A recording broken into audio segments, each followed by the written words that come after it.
আবারও চলে আসলাম আপনাদের ভিতরে নতুন একটা রেসিপি নিয়ে। আর আজকের রেসিপি হচ্ছে কয়েল পাখির রান্না। আর এই কয়েল পাখিটা হচ্ছে রান্না করছে আপু।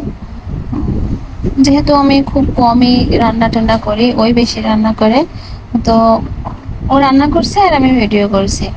আর ডাক্তার বলেছে পাখির মাংস খেতে। আসলে পাখি বলতে তো কয়েল পাখি, কবুতর আর দেশি মুরগি।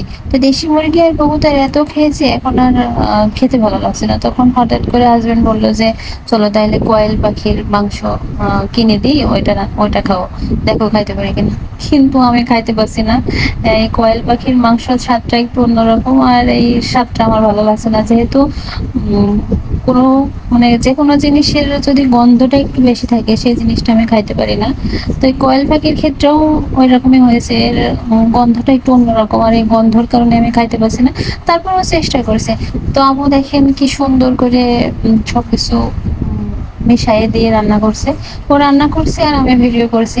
যেহেতু ও যখন রান্না করে তখন আমি পাশে বসে যদি থাকি তাহলে ভিডিও করে। তো আজকে সেরকম ও রান্না করছে আর আমি ভিডিও করছি। তো আমরা যে আমরা হচ্ছে জনসংখ্যা 12-13 জন। মানে আমাদের ফ্যামিলিতে, আমরা জয়েন্ট ফ্যামিলি, তো 12-13 জনের।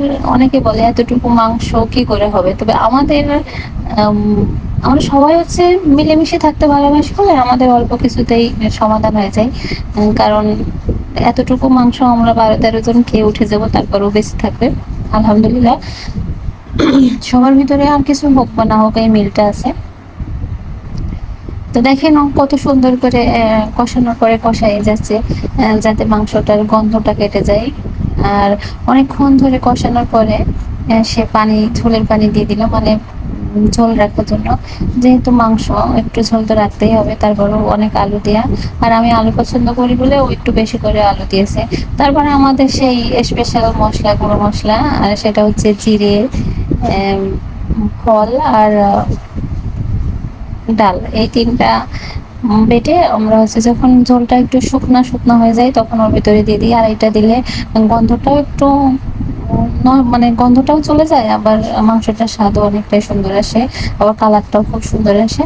তো আমরা সবাই যখন রান্না টান্না শেষে সবাই যখন একসাথে খাইতে বসে, তখন আমি তো একটু দূরে দূরেই থাকি, যেহেতু আমি ভাত খাই না। আর সবাই যখন ভাত খায় তখন মনটা একটু খারাপ লাগে, তার এই কারণে যখন সবাই একসাথে খাই তখন আমি এখানে বসি না। তারপরেও যখন রান্না টান্না করে দেখতে ভালো লাগে। আবার এইগুলো যখন রান্না হয়েছিল আমার জন্য তো আলাদা করে রাখা হয়েছিল। তারপরে কি হয়েছে, সবকিছুই ঠিক আছে, কিন্তু যদি ভাতগুলো খাইতে পারতাম তাহলে মনে হয় জানে একটু শান্তি পাইতাম।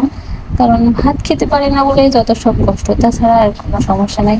ক্যান্সার, সব ক্যান্সার মানিয়ে নিচ্ছি, মাথা যন্ত্রণা মানিয়ে নিচ্ছি, শ্বাসকষ্ট মানিয়ে নিচ্ছি, সবকিছু মানিয়ে নিচ্ছি, কিন্তু এই খিদের যন্ত্রণাটা মানতে একটু কষ্ট হচ্ছে। তারপরে কি করা, উপরওয়ালা যা করে ভালোর জন্যই তো করে।